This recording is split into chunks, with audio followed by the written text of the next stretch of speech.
Socialismo, quien ha sido electo además presidente mundial de la Internacional Juvenil Socialista, la IUSI. Con él vamos a hablar, por supuesto, de esta nueva responsabilidad. Y en la segunda parte del programa vamos a conversar con el exparlamentario Nelson Chiti Larroche, quien ya está con nosotros en el estudio. Bien, buenas tardes, Jesús. Gracias por atender la invitación. Gracias, Vladimir. Gracias por la oportunidad y por este espacio para hablar de lo que venimos haciendo los jóvenes progresistas a nivel internacional. Fíjate, me llama la atención que un militante del movimiento del socialismo haya sido electo para esta responsabilidad. Siempre se identificaba la Internacional Socialista con el Partido de Acción Democrática y con otros movimientos socialdemócratas, al menos en el caso venezolano, pero le corresponde al MAS esta responsabilidad. ¿Cómo hiciste para ganar esa presidencia? Sí, el MAS tiene cerca de 15 años, la juventud del MAS siendo parte de esta Internacional Socialista de Jóvenes, que tiene su autonomía frente a la Internacional Socialista de Partidos. Y allí en este congreso yo vengo terminando un mandato de 5 años, un primer mandato que fue de 2 años y luego una reelección como vicepresidente mundial y coordinador del Comité Americano. Y en el pasado congreso, este viernes y sábado que pasó, por primera vez, por cierto, en los 114 años de historia que tiene esta organización, se realizó de manera virtual, donde la mayoría de las organizaciones presentes, 60 organizaciones, pudieron elegirme como su nuevo presidente para el periodo 2021-2022. Así que sin duda alguna esto representa un gran reto, porque no solamente tengo que liderar a esta organización, sino representar a los jóvenes progresistas a nivel internacional y por supuesto representar dignamente a la juventud venezolana. ¿Por qué hablas de jóvenes progresistas y no hablas de jóvenes socialistas, por ejemplo? Porque la Internacional es la Internacional Socialista, no progresista. Sí, la IUSI está conformada por organizaciones socialistas, socialdemócratas y laboristas. Allí es un término como para agrupar a estas tres vertientes de la familia ideológica. Por supuesto, cuando nosotros hablamos del progresismo, es porque para nosotros es esencial también diferenciarnos en el sentido de que cuando promovemos el socialismo, también hablamos de democracia, hablamos de feminismo, y nosotros, aunque somos el brazo juvenil de la Internacional Socialista de Partidos, también concurrimos como organización juvenil a la Alianza Progresista también. Claro, porque hay una Internacional Progresista también, o la Alianza Progresista, que más o menos existen allí afinidades, ¿no? Correcto. Ahora, sus distancias con el modelo tradicional de la izquierda, porque siendo la Internacional Socialista, pues habrá movimientos socialdemócratas, progresistas y también de izquierda, ¿no? Pero las distancias que ustedes tienen con respecto al modelo de izquierda, por ejemplo, el venezolano, al nicaragüense, al cubano. Sí, lo hemos dejado muy claro, Vladimir, y esto es muy importante decírselo a los venezolanos y venezolanas. Cuando los jóvenes en IUSI hablamos de socialismo, hablamos necesariamente de democracia. Y para nosotros es muy fácil diferenciarnos de estos gobiernos que lo mencionaba el día de ayer, son gobiernos que son cualquier cosa menos socialistas, ¿no? Entonces, precisamente representan esa idea de izquierda que le ha venido haciendo tanto daño a las sociedades y que es precisamente lo que nosotros hemos buscado diferenciarnos, no manteniéndonos al margen de nuestra familia ideológica, sino hablando necesariamente de los principios y valores del socialismo democrático. Ahora, vamos a hablar un poco de la problemática de la juventud del mundo. Por ejemplo, ¿en qué se parece y en qué se diferencia la problemática de la juventud latinoamericana a la juventud de África, o a la juventud de Asia, o a la juventud europea? Hay muchos problemas, Vladimir, y parece mentira, pero son grandes las diferencias que hay. Hay un gran nivel de desigualdad cuando vemos, por ejemplo, el caso de África, jóvenes encarcelados por pensar distinto, jóvenes que no tienen acceso a la educación, jóvenes que no tienen acceso a derechos fundamentales. Y cuando vas en Europa también hay un tema con el primer empleo para los jóvenes. Hay desigualdad también cuando vas a Asia y Asia-Pacífico, es la misma situación. En el caso latinoamericano hay una relación muy cercana con respecto a los problemas que enfrentan los jóvenes latinoamericanos, donde, por ejemplo, hoy la pandemia nos está dejando una nueva frontera, que es la desigualdad que nos deja esta pandemia, donde los jóvenes no están teniendo la oportunidad de ser vacunados contra el COVID, y precisamente esto hace que los jóvenes sean vulnerables también. Porque los jóvenes siempre hemos estado frente a cualquier proceso, no solamente político, sino social, de primera línea, ¿no? Y en este sentido, esta nueva barrera nos está dejando, y es un tema que hay de manera conjunta, está afectando a los jóvenes a nivel mundial. En Latinoamérica, por supuesto, tienes muchos problemas donde los jóvenes no tienen acceso a Internet, no tienen acceso a la educación, no tienen acceso a servicios básicos y esenciales que le permitan dignificar su vida y dignificar su estabilidad también como jóvenes. Los jóvenes latinoamericanos hoy en día no tienen el derecho a la emancipación, y es un caso, por cierto, que en Venezuela está muy presente, que los jóvenes hoy en día no tienen esa posibilidad de emanciparse. Los jóvenes constituyen sus familias, pero tienen que quedarse en los hogares de sus padres o de sus madres porque no tienen la posibilidad ni siquiera de adquirir una vivienda o de independizarse, ¿no? Y el Estado no ha estado allí para brindarles esta oportunidad a los jóvenes. Ahora fíjate, también es interesante saber las propuestas que ustedes manejan, porque se imagino que tiene que haber un programa. ¿Cuál es el programa para la juventud en este siglo XXI que apenas está comenzando, pues? Ahora mismo nosotros hemos enfocado el Congreso Mundial que se celebró hace 4 días atrás sobre el tema de la digitalización y la democracia. Hay muchas cosas, Vladimir, que hemos llevado a cabo como parte de nuestras campañas globales. Por ejemplo, la evasión fiscal, el tema de los nuevos derechos, porque para UCI es esencial hablar de los nuevos derechos, donde sin duda alguna representa también los intereses no solamente de los jóvenes a nivel global, sino de todas las sociedades. Hablamos también, Vladimir, del acceso que tienen que tener los jóvenes al Internet como un derecho humano incluso, y que precisamente eso es lo que nosotros hemos venido abordando, porque la UCI es lo que son nuestras organizaciones miembros en los más de 100 países donde estamos presentes. Y precisamente ese ha sido parte del compromiso que ha asumido en este Congreso, donde le he dicho a las organizaciones miembros que cuenten con este servidor, porque voy a ser la voz de esos jóvenes que están enfrentando distintas batallas en los diferentes países donde estamos presentes, para necesariamente decirle a todas las organizaciones internacionales que nos escuchan como jóvenes socialistas, socialdemócratas y laboristas: aquí hay una propuesta de los jóvenes progresistas, aquí hay una ruta que queremos avanzar los jóvenes progresistas, y que sin duda alguna no tendremos ningún temor de concurrir o de coincidir con otras organizaciones internacionales juveniles, siempre y cuando sea para el bien común y para el bien colectivo. Fíjate, otro problema que existe en este momento en el mundo es el de las guerras, ¿no? Hay confrontaciones armadas en diferentes puntos del planeta. Los jóvenes siempre son, digamos, las primeras víctimas de todas estas guerras, los que ponen la mayor cantidad de muertos. Iniciativas de mediación en conflicto, rol en ese sentido que puede jugar la Internacional Juvenil Socialista.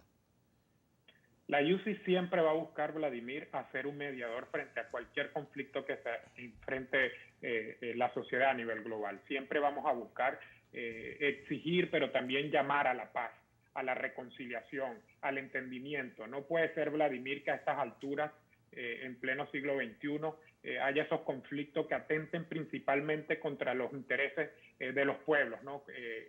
Y precisamente contra, como lo dices tú, contra los intereses de la juventud a nivel global, porque precisamente los jóvenes siempre terminan siendo los más afectados frente a estos conflictos armados.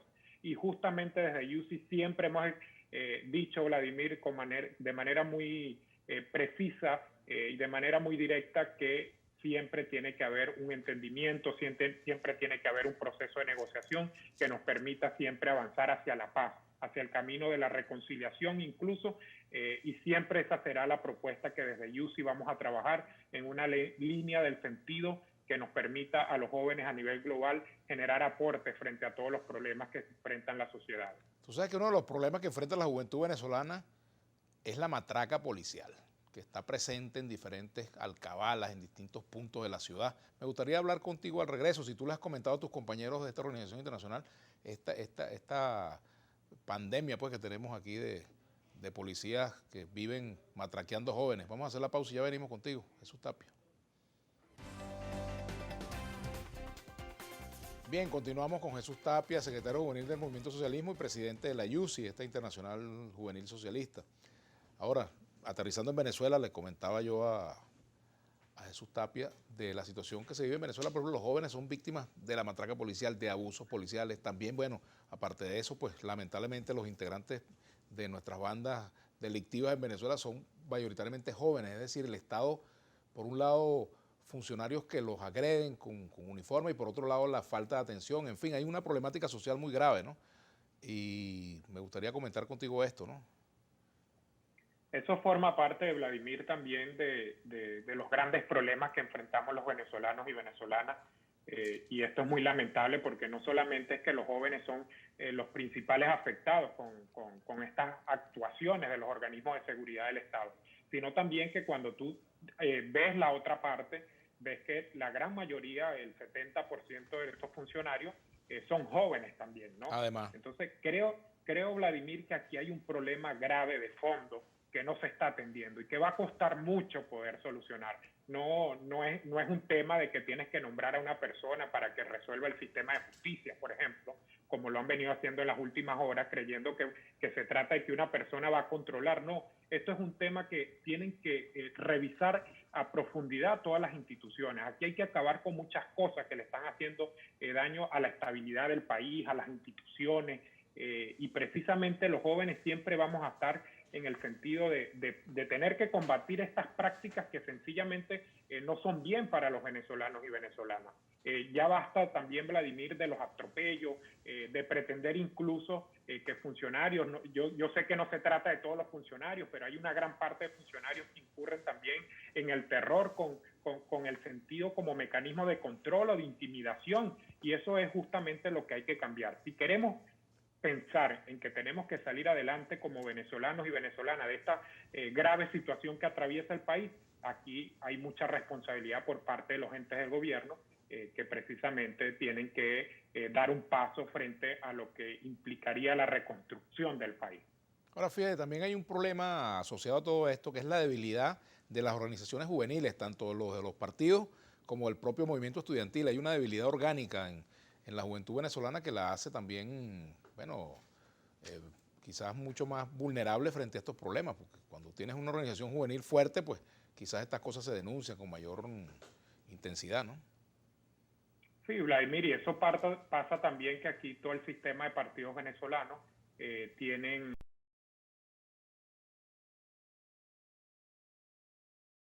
han tenido que irse de Venezuela. Es un tema complicado cuando tú revisas también el tema del liderazgo estudiantil. Hay un agotamiento en la representación estudiantil producto de que las elecciones no han sido periódicas, sino que se extienden los periodos por 3, 4 y 5 años. Entonces, eso forma también de que mientras que no haya renovaciones en las estructuras precisamente estudiantiles, pero también de los partidos políticos a nivel de juventudes, eso justamente afecta estos procesos. Es un tema, y nosotros en el caso de la juventud del MAS también lo vivimos. Muchos de nuestros jóvenes han tenido que irse del país por distintas circunstancias, Vladimir, y que tú no puedes decirle, mira, no te vayas, porque son jóvenes que no tienen para llevar alimentos a sus hogares, no tienen la posibilidad incluso de continuar con sus estudios universitarios, precisamente porque el Estado no solamente no es garante del tema de la gratuidad de la educación, porque no tienen para movilizarse, no hay transporte público, no tienen una beca que dignifique también a los estudiantes universitarios y así sucesivamente. Entonces, pero fíjate tú, por ejemplo, la diáspora es básicamente juvenil. Yo diría claro, que un 80%, cuidado sí más. Es un tema, Vladimir, que el primer grupo que se fue, jóvenes profesionales en su mayoría. Ahora se están yendo muchos jóvenes porque prefieren irse del país antes de culminar una carrera universitaria. Y es producto también de que las universidades están asfixiadas presupuestariamente. Las universidades también están paralizadas técnicamente porque no podemos hablar de que las universidades en medio de esta pandemia están funcionando al 100% porque hoy los jóvenes venezolanos no tienen acceso al Internet. Y no podemos hablar precisamente en Venezuela de la virtualidad de la educación cuando los hogares venezolanos, el 70-80% de los hogares venezolanos no tienen acceso a Internet. Claro, ahora, de allí en adelante, pues, me gustaría también tu criterio con respecto al momento político. Viene un proceso electoral ahora en el mes de noviembre. ¿Cuál va a ser el rol de los jóvenes en este proceso, en el caso del MAS y de otros Aquí partidos? siempre, Vladimir, hay que asumir que los jóvenes no son nada para utilizarlos de teloneros. Aquí hay una juventud que ha demostrado ser muy capaz, pero también comprometida con todos los procesos políticos y sociales del país. Aquí los partidos políticos tienen que entender y están llamados también a entender que los jóvenes tienen que integrarse y los jóvenes son capaces también de asumir espacios de conducción política en las direcciones políticas de los partidos políticos, pero también los jóvenes tienen que estar entre las prioridades de todos los partidos políticos para asumir espacios de representación política. Yo siempre he dicho esto en los últimos tiempos y sé que no es del agrado de todos, pero esta es una de las generaciones mejor formadas de toda la historia.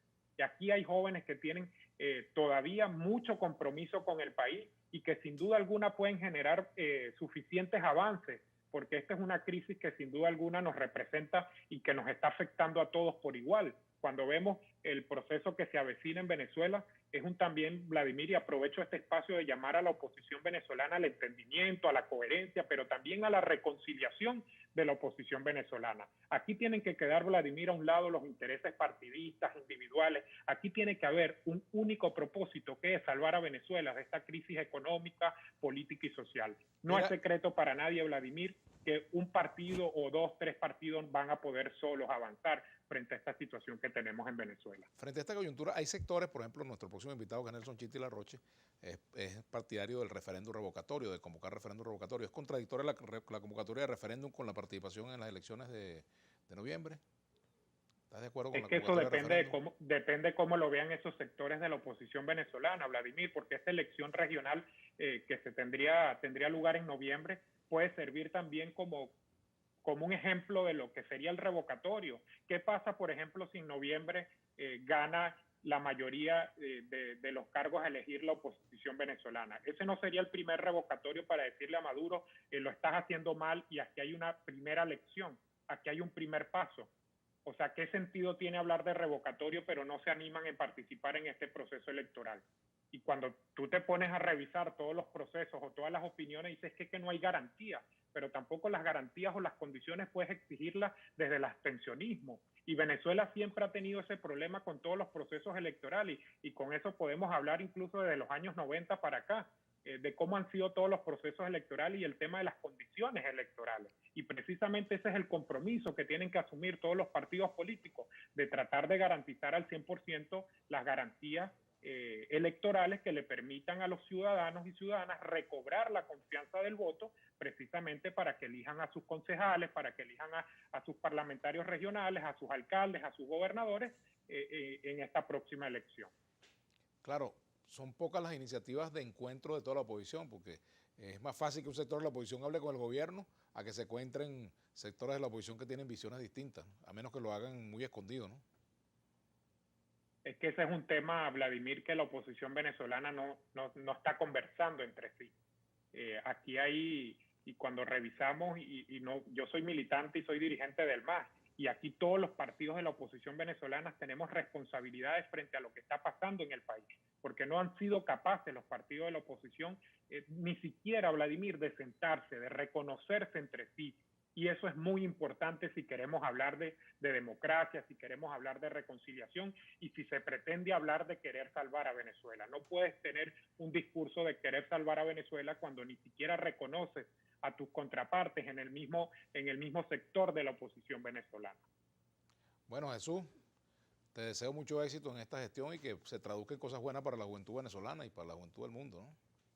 Gracias, Vladimir, por el espacio y sin duda alguna seguiré mi compromiso de elevar siempre la voz de los jóvenes venezolanos en todos los espacios donde tenga lugar mi participación y sin duda alguna voy a representar con todas las de la ley los intereses de Venezuela, siempre apostando por el camino de la integración, de la reconciliación y del diálogo, y siempre con un mensaje de que la situación de Venezuela tenemos que resolverla los venezolanos. Muchas gracias, Vladimir. Bien, muchas gracias a Jesús Tapia, él es dirigente del Movimiento Socialismo, secretario juvenil nacional del MAS, ahora fue electo presidente de la Internacional Socialista Juvenil.